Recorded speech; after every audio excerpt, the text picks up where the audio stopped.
आंदोलन का जितना कार्यक्रम था, चाहे वो नाकाबंदी हो, चाहे मानव सांगलो हो, चाहे वो हाईवे में घेराबंदी का हो, वो सारा तराई प्रदेश लोकतांत्रिक पार्टी का डिजाइन के तहत हुआ था।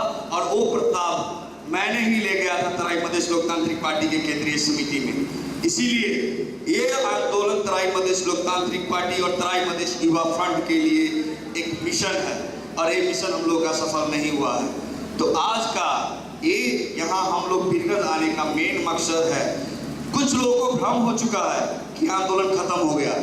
ये भ्रम में ना रहे कोई, ये भ्रम में ना रहे कोई कि मधेश के युवाओं ने अपना आत्मसमर्पण कर दिया है। तराई प्रदेश लोकतांत्रिक पार्टी अभी भी नेतृत्व करने के लिए तैयार है, लेकिन कारण क्या है कि हम लोग मोर्चा से बंधे हुए हैं। हमें बहुत सारी चीज मिल के लिए चलना है। मैं साथियों से निवेदन करना चाहता हूँ, थोड़ा सा गंभीर हम बने। अगर हम लोग अभी गंभीर न बने तो हम लोगों का जो मिशन है वो मिशन सफल नहीं होगा। मैं साथियों से निवेदन करना चाहता हूँ, आज हम लोगों ने जो शंखनाद किया है, हम लोगों ने कोई मजाक नहीं किया है, वो सच्चाई है, वो दिल से निकला हुआ एक मिशन है। और वो मिशन हम लोग 22 जिला में लेके जाएंगे। 5 के मात्रा में होगा, कोई दिक्कत नहीं। 10 युवा मिलेंगे, कोई दिक्कत नहीं।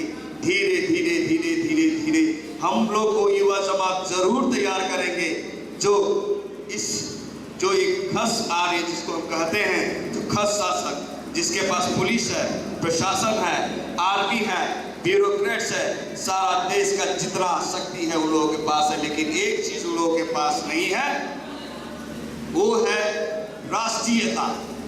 राष्ट्रीयता उन लोगों में नहीं है, क्योंकि अपने देश के लिए वो कभी लड़े ही नहीं।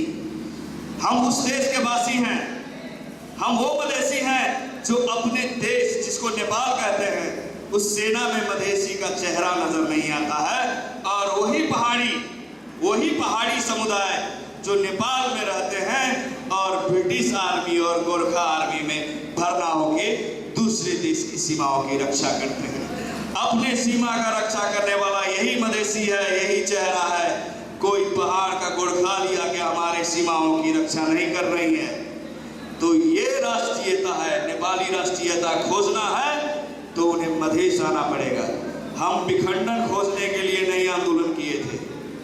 ये भ्रम में ना रहे कोई कि हम सिर्फ हमारा हाईवे तक, हमारा पूरा नेपाल यही मधेसी का है, ये भ्रम में ना रहे।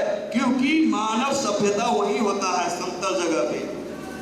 पहाड़ पे मानव नहीं रहते हैं, मानव का बसवास होता है समतल जगह पे। और हम उस भूमि में हैं जिसका इतिहास रहा है रामायण काल से, अवध और मिथिला का। ये इतिहास कोई नहीं तोड़ सकता। तो मानव सभ्यता तो उसी समय से है। तो ये कैसे कहेंगे कि हम कहां से आए हैं?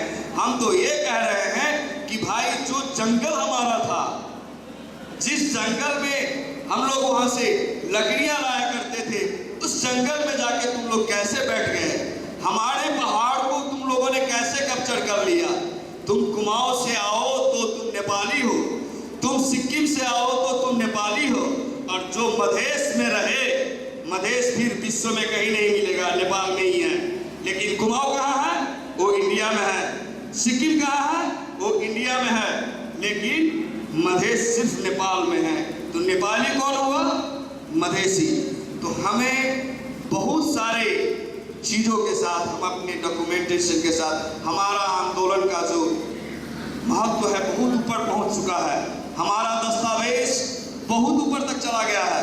हमारे साथ अमेरिका है, हमारे साथ भारत है, हमारे साथ चाइना है, हमारे साथ यूरोपियन यूनियन है। तो भाई ये ऐसे ही नहीं हमारे हो गए, हमारे साथ ऐसे ही नहीं हुए। हमें उसके लिए संघर्ष करना पड़ा, हमें लड़ना पड़ा, हमें शहादत देना पड़ा। तो इस शहादत के बाद भी ये नहीं दे रहे हैं, इसका कारण क्या है? तो ये जानते हैं कि इस देश में जिस दिन मधेसी अपना अधिकार सुनिश्चित कर लेते हैं, तो कल के डेट में जो बंदूक मेरे हाथ में है, जो मुख्य सचिव हम बन रहे हैं, जो आर्मी में हमारा जनसंख्या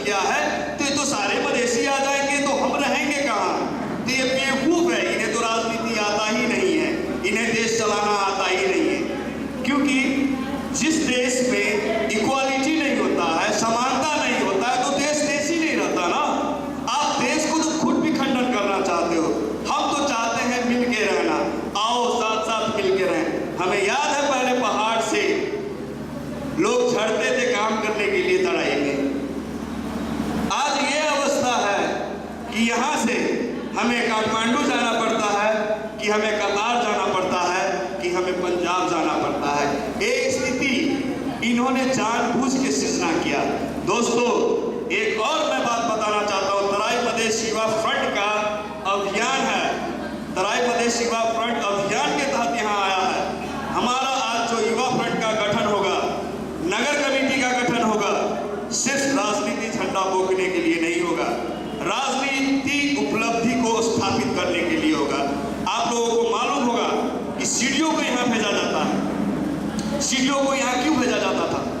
सीडीओ का नियम कानून के हिसाब से बोलिएगा तो सीडीओ को भेजा जाता है भ्रष्टाचारी रोकने के लिए, जिला पे नियंत्रण करने के लिए, कहीं कुछ गलत होता है उसे रोकने के लिए। लेकिन यहाँ सीडीओ का काम क्या होता है? भ्रष्टाचारी को बढ़ावा दो तराई में। जितना भ्रष्टाचार बढ़ेगा तराई में, तराई उतना ही उपनिवेश का शिकार होगा। तो भाइयों, हमें सबसे पहले अपने मधेश से करप्शन को रोकना है। जहां जहां विकास का कार्यक्रम सब है, जहां जहां नदी में, जैसे आज ही कुछ साथियों से बात हो रहा था, तो यहाँ की नदी में फैक्ट्रिया का जो गंदगी है उसे कैसे रोका जाए। तो तराई प्रदेश युवा फ्रंट का विशुद्ध रूप से आंदोलन के साथ साथ विकास और जनचेतनामूलक जो कार्यक्रम है वो हम लोग लेके चलेंगे। तब हमारे साथ जनता जुड़ेगी। जब हमारे साथ जनता जुड़ जाएगी तो हमारा फतेह सुनिश्चित है। और भाई, मैं ज़्यादा आप लोगों को नहीं अभी कुछ कहूँगा, क्योंकि सबसे अद्भुत है कि जिला कमेटी गठन करने जा रहे हैं, नगर कमेटी गठन करने जा रहे हैं। मैं पुरुषोत्तम झा जी से सहमत हूँ। ने यहाँ पे युवा फ्रंट गठन किया था, लेकिन इसमें तराई प्रदेश युवा फ्रंट का गलती नहीं है। माफ कीजिएगा, आप लोग बहुत बुजुर्ग हैं, लेकिन एक चीज तो निश्चित है, हम लोग भी सही ठहरा पाएंगे जब हमारे अभिभावक आप लोग अगर हम लोग को सही से अगर रख लेंगे। क्योंकि आज भी अगर हम गठन कर दें और आप लोग इग्नोर करना शुरू कर देंगे तो तराई प्रदेश युवा फ्रंट कल भी नहीं रहेगा। तो मैं आदरणीय यहाँ के जितने हमारे रमेश जी हैं, पुरुषोत्तम जी, रेखा जी, सबसे निवेदन करना चाहता हूँ, जब तक हम मिल के और युवाओं को एकजुट करके साथ नहीं रखेंगे, अगर फतेह हासिल करना है तो आपको साथ लेके चलना पड़ेगा, उनको समझाना पड़ेगा, उनको जोड़ना पड़ेगा। तो ये गार्जियन और अभिभावक का काम आप लोगों को कर देना पड़ेगा। इतना कहते हुए मैं एक खुला सत्र को यहीं समाप्त करता हूँ। और अब ठीक अभी से 10 मिनट के बाद हम लोग बंद सत्र में बैठेंगे और बंद सत्र से हम लोग नया नेतृत्व। अब मैं एक चीज बता देना चाहता हूँ, तराई प्रदेश युवा फ्रंट में अपार अपॉर्चुनिटी है। जरूरी नहीं है कि हम किसी एक जगह पे रह के, हम लोग चाहते हैं कि हम ऐसे युवा हम लोग के साथ रहे जो मेची से लेके महाकाली तक हम लोग के साथ चले। अगर आप लोगों में से कोई साथी हम लोग के साथ चलना चाहते हैं तो वो बेहिचक हमारे यहाँ महासचिव जी हैं, उपाध्यक्ष जी हैं, आप आइए। और आप लोगों के पास अगर कोई सुझाव हो तराई प्रदेश युवा फ्रंट को नेपाल में एक अच्छा सा युवा संगठन बनाने का, अगर कोई आइडियाज हो आप लोगों के पास तो कृपया आप दें। और तराई प्रदेश युवा फ्रंट में बहुत अपॉर्चुनिटी है, काम करने का हर जगह है, जो जगह जिस तरीका से चाहिए, लेकिन निर्वाह आप ही लोगों को करना पड़ेगा। इतना कहते हुए मैं अपना मंतव्य यही समाप्त करता हूँ। जय तराई, जय प्रदेश।